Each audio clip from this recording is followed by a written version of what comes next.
am Vandana. This is your SST class. Today we will continue our lesson number 4, agriculture. Now our next topic is primitive subsistence agriculture. अब इस agriculture को, इसके अंदर हम दो तरह की एग्रीकल्चर को लेते हैं, जिसके अंदर शिफ्टिंग कल्टीवेशन और नोमैडिक हर्डिंग आती है। सबसे पहले अब हम ये देखेंगे कि शिफ्टिंग कल्टीवेशन क्या होता है।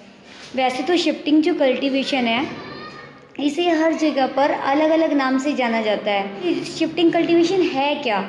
शिफ्टिंग कल्टीवेशन जो एक ऐसी कल्टीवेशन है जो अमेज़न के घने जंगलों में की जाती है और ज़्यादातर ये tropical Africa, parts of south east Asia, north east India, इन सब जगह पे की जाती है। These are the area of heavy rainfall and quick regeneration of vegetation। और ये ज़्यादातर वहाँ होती है कि जहाँ पर वेजिटेशन यानी कि जो वनस्पतियाँ हैं वो अपने आप ही ग्रो हो जाती हैं और ज़्यादा बारिश होती है वहाँ पर। इस कल्टीवेशन को करते कैसे हैं? ज़्यादातर जो ये शिफ्टिंग कल्टीवेशन होती है, इसे जो ट्राइबल्स होते हैं यानी कि आदिवासी होते हैं, वे लोग ज़्यादा करते हैं। वे क्या करते हैं, कोई भी एक प्लॉट लेते हैं, एक प्लॉट ऑफ लैंड जिसमें बहुत सारे पौधे जैसे जंगलों में उगे होते हैं ना, उन सबको लेते हैं और उस सारे पेड़ों को काट देते हैं और पेड़ों को काटने के बाद उस लकड़ी को अपने जलाने के लिए यूज़ कर लेते हैं और जो नीचे उनकी जड़ें रह जाती हैं, उस सारी जड़ों में आग लगा देते हैं, उसे जलाकर और उसकी जो राख होती है उस मिट्टी के अंदर ही बिखेर देते हैं। तो इस तरह से जो the ashes are then mixed with the soil, और जो एशेज होती है यानी कि जो राख होती है उसे मिट्टी में ही मिला देते हैं और फिर वहाँ पर फसलें उगाते हैं। कौन सी फसल उगाते हैं? जैसे मेज़, यैम, पोटैटो, कसावा, इन सब फसलों को उगाते हैं। After the soil lose its fertility, और जब कुछ एक 3-4 साल के बाद जो मिट्टी है वो अपनी उपजाऊ शक्ति को जो छोड़ देती है यानी कि उसकी उपजाऊ शक्ति कम हो जाती है, द लैंड इज़ अबेंडन, तो वो इस जो भूमि को छोड़कर एक नए प्लॉट की तलाश में कल्टीवेशन के लिए की खेती करने के लिए चले जाते हैं। Shifting cultivation is also known as slash and burn cultivation. Shifting cultivation को स्लैश और बर्न कल्टीवेशन भी कहा जाता है। यानी कि पूरा क्या हुआ, दोबारा देखो, क्या है कि एक प्लॉट ऑफ लैंड लेते हैं, उसके ऊपर जो जितने भी पेड़ पौधे होते हैं उन सबको काट देते हैं और काटने के बाद उन्हें यूज़ करते हैं जलाने के लिए, और जो नीचे जड़ें रह जाती हैं उन्हें जलाकर जो उसके अंदर राख होती है वो मिट्टी के अंदर ही बिखेर देते हैं, क्योंकि राख से भूमि की उपजाऊ शक्ति बढ़ जाती है। फिर उस जगह पे वहाँ पर खेती करते हैं और खेती करने के बाद 2-3 साल तक वहाँ खेती की। जब उसकी उपजाऊ शक्ति कम होने लगी, उस जगह को खाली छोड़कर और फिर वापस किसी और जगह पर चले गए, क्योंकि जब वो जगह खाली होगी तो उस पर दोबारा से नेचुरल वेजिटेशन होंगी, क्योंकि वहाँ पर पहले से ही रेनफॉल ज़्यादा है, वेजिटेशन अपने आप ग्रो होती है। तो क्या होगा, फिर वो उस जगह को छोड़कर दूसरी जगह पर चले जाएंगे। वहाँ पेड़ पौधे जब होंगे तो उसकी उपजाऊ शक्ति मिट्टी की ऑटोमेटिकली ही बढ़ जाएगी।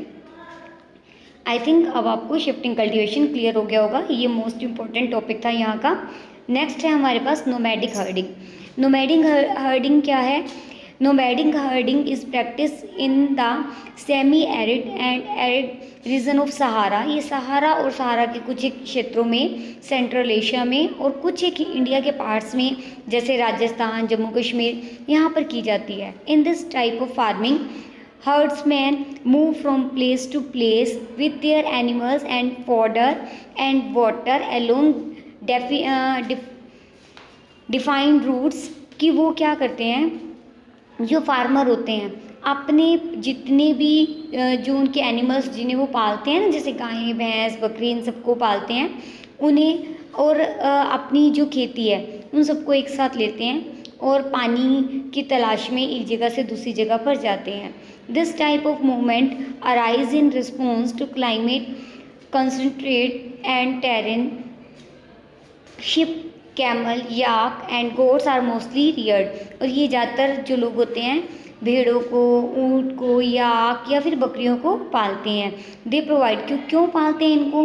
क्योंकि इनसे उन्हें मिल्क मिलता है, मीट मिलता है, वूल और जो एनिमल प्रोडक्ट होते हैं वो सब इनको और इनकी फैमिलीज़ को मिलते हैं, इसलिए वो इन्हें पालते हैं। नेक्स्ट है अब हमारे पास topic commercial farming. Commercial farming क्या है?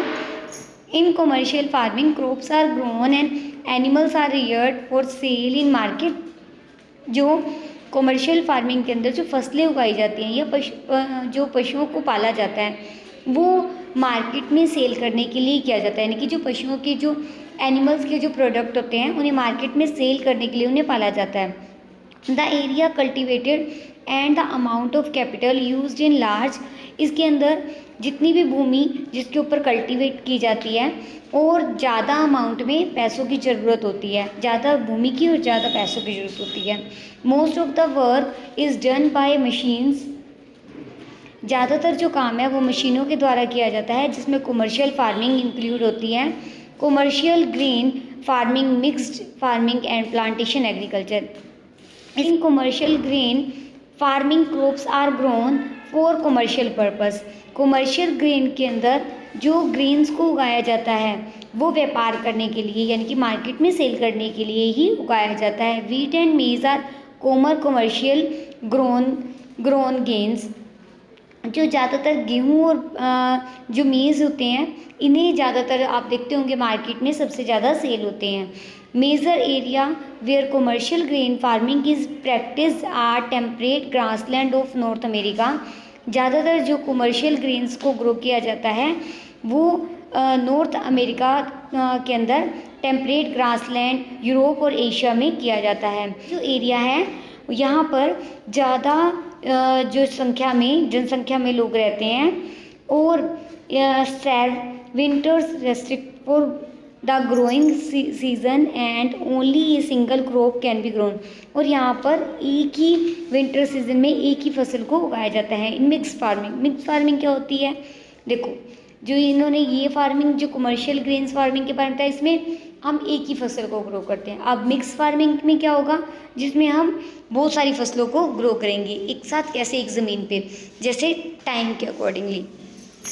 In mix farming the land is use for growing food and fodder crops and rearing lively stock. इसके अंदर हम जो भोजन के लिए और अपने जीवन यापन के लिए भी फसलों को उगाई। ये ज़्यादातर कहाँ प्रैक्टिस की जाती है, Europe, eastern USA, Argentina, south east Australia, New Zealand, south Africa, इन सब में ग्रो की जाती है। नेक्स्ट है प्लांटेशन क्या है, plantation are a type of commercial farming where single crop of tea, coffee, sugar cane, cashew, rubber, banana और कॉटन आर ग्रोन। प्लांटेशन वो कमर्शियल फार्मिंग होती है जिसके अंदर एक सिंगल क्रॉप जैसे चाय, कॉफ़ी, गन्ना, काजू, रबड़, बनाना और कॉटन को ग्रो किया जाता है। Large amount of labour and capital required, इसके लिए भी ज़्यादा मात्रा में जो लेबर की ज़्यादा ज़रूरत होती है और पैसों की भी ज़्यादा ज़रूरत होती है। कैपिटल इट मीन्स पूंजी, यानी कि जो पैसे होते हैं उसे कहा जाता है। The produce may be processed on the farm itself और इन नियर बाई फैक्ट्री, और इसे जो नियर बाई फैक्ट्री में जो इसे ले जाकर बनाया जाता है, यानी कि इसे डेवलप किया जाता है। The development of A transport network is दस असेंशियल फॉर सच फार्मिंग। इसके लिए ट्रांसपोर्ट फैसिलिटी की बहुत ज़रूरत होती है, क्योंकि फसलों को एक जगह से दूसरी जगह पर ले जाने के लिए जो यातायात की बहुत ज़रूरत होती है। Major plantation are found in tropical region of the world. ज़्यादातर जो प्लांटेशन है वो संसार के अलग अलग क्षेत्रों में पाई जाती है, जैसे रबड़ मलेशिया में, कॉफ़ी ब्राज़ील में, चाय इंडिया में और श्रीलंका में इसके पाई जाती है। ये कुछ एक एग्जाम्पल हैं।